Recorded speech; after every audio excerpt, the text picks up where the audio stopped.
Hello friends, आज के हम लोग इस टॉपिक में पढ़ेंगे प्लासेंटा के बारे में कि प्लासेंटा किस स्ट्रक्चर को बोलते हैं, इसका फॉर्मेशन कैसे होता है।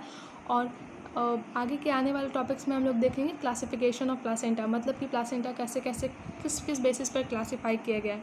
ये काफ़ी बड़ा टॉपिक है, लेकिन हम इसको छोटे छोटे सेक्शंस में पढ़ेंगे आगे। विविपैरस मैमल्स, जो विविपैरस मैमल्स होते हैं वैसे मैमल्स जो कि डायरेक्टली यंग वंस को प्रोड्यूस करते हैं।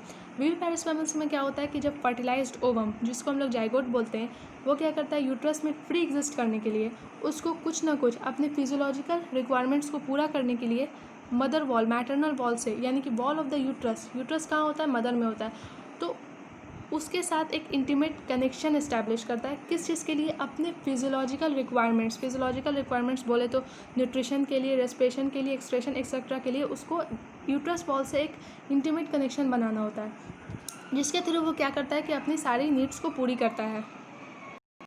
अब जो establishing connection extra embryonic membranes उस मेम्ब्रेन्स को बोलते हैं जो कि फीटस को इनक्लोज करके रखते हैं।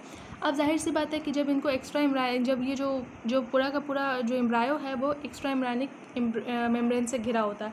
अभी हम लोग सिर्फ नाम याद रखेंगे, एक्स्ट्रा एम्ब्रायनिक मेम्ब्रेन का जो हम डायग्राम है वो आगे आपको बताएंगे।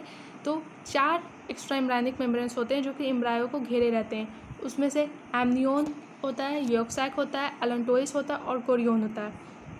ये क्या होता है, एक बैग लाइक स्ट्रक्चर बनाता है और उसी के अंदर क्या होता है कि जो एम्ब्रायो है वो उसी के अंदर प्रोटेक्टेड होता है।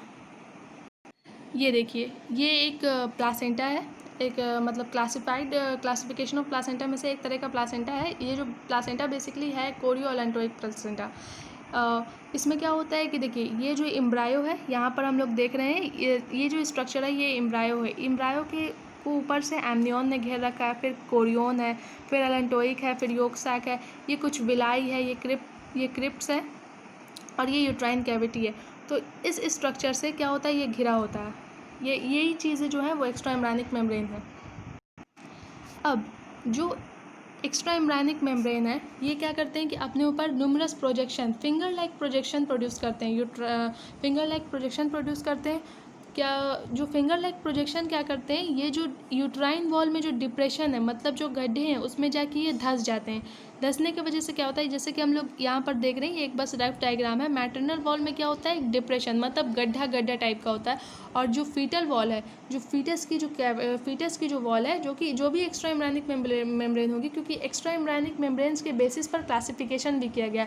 तो अगर मान लेते कोरियोन है, कोरियोनिक वॉल जो है वो एक्स्ट्रा यहाँ पर फीटल वॉल की तरह काम कर रही है, जो कि यहाँ पर फिंगर लाइक प्रोजेक्शन बनाएगी। ये क्या करता है, इसमें जाके धंस जाता है, जिस वजह से क्या होता है, जो फिंगर लाइक जो कि प्लासेंटा का फॉर्मेशन करता है। अब जो फिंगर लाइक प्रोजेक्शन है उसको क्या बोलते हैं, विलाई बोलते हैं, जो कि डिप्रेशन में, यानी कि जो गड्ढा है उसमें जाके फिट हो जाता है, उस गड्ढे को हम लोग क्रिप्ट्स बोलते हैं।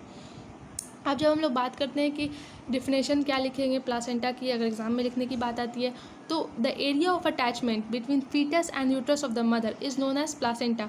ये जो एरिया है अटैचमेंट का फीटस में और यूट्रस ऑफ द मदर, इसी को हम लोग प्लासेंटा बोलते हैं। सिंगल 1 लाइन डिफिनेशन है, the area of attachment between foetus and the uterus of the mother is known as placenta. और जो process of formation of placenta is known as placentation, whereas the process of formation of placenta is known as placentation. एक बार फिर से, the area of attachment between foetus and uterus of the mother is known as placenta, whereas the process of formation of placenta is known as placentation. अब आता है क्या, ये क्या होता है, ये वस्कुलर बन जाता है, जिसके वजह से क्या होता है, एक इंटीमेट कनेक्शन बनता है मदर में और एम्ब्रायो में।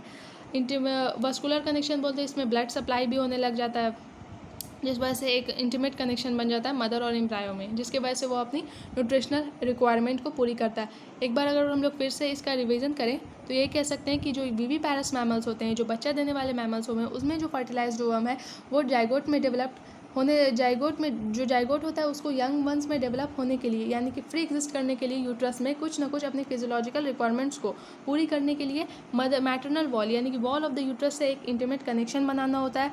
अब उस इंटीमेट कनेक्शन कैसे बनता है, जो एम्ब्रायो होता है, जो एम्ब्रायो के ऊपर 4 तरह की एक्स्ट्रा एम्ब्रायनिक मेम्ब्रेन होती है। एक्स्ट्रा एम्ब्रायनिक मेम्ब्रेन्स कौन कौन सी होती है, amnion, yolk sac, allantois and chorion. अब क्लासिफिकेशन होगा जो कि हम लोग आगे पढ़ेंगे। इनमें से एमनियन को छोड़कर, अब एमनियन को क्यों छोड़ दिया जाता है ये हम लोग आगे आने वाले टॉपिक्स में पढ़ेंगे। यॉर्क सैक, अलेंटोइस और कोरियोन जो होता है वो फीटल वॉल बनाने में पार्टिसिपेट करता है। ये जो फीटल वॉल है ये क्या करते हैं, फिंगर लाइक प्रोजेक्शन बना देते हैं, और जो मैटरनल वॉल है उसके ऊपर क्या होता है, जिसको हम लोग यूट्राइन वॉल बोलते हैं, वो डिप्रेशन बनाते हैं। उसमें क्या होता है, ये फीटल वॉल जो है जाके धंस जाता है, और ये जो एरिया ऑफ अटैचमेंट है between foetus and the uterus of the mother is known as placenta, और इस पूरी प्रोसेस को हम लोग प्लासेंटेशन बोलते हैं। और ये क्या होता है, ये वस्कुलर बन जाता है, जिसकी वजह से एक इंटीमेट कनेक्शन बनता है मदर में और एम्ब्रायो में। ये एक बार फिर से हम लोग डायग्राम को देख लेते हैं। ये क्या है, ये हमारा एम्ब्रायो है, इसके ऊपर एक लेयर है जिसको हम लोग एमनियन बोलेंगे। ये आउटर लेयर है जिसको कोरियन बोलेंगे। ये योक सैक है, ये अलेंटोइस है। ये हमारी विलाई है जो कि फिंगर लाइक प्रोजेक्शन है, जो कि फीटल वॉल है। और ये हमारी यूट्राइन कैविटी है। ये क्रिप्ट्स है। क्रिप्ट्स कहाँ पर है, यूट्राइन वॉल के ऊपर है। क्रिप्ट्स के अंदर ही डिप्रेशन पाए जाते हैं। ये इस डायग्राम से हम लोग अच्छे से समझ सकते हैं कि क्या जो स्ट्रक्चर है प्लासेंटा वो क्या है, और इसकी जो पूरी प्रोसेस है वो हम लोग आगे आने वाले टॉपिक्स में देखेंगे।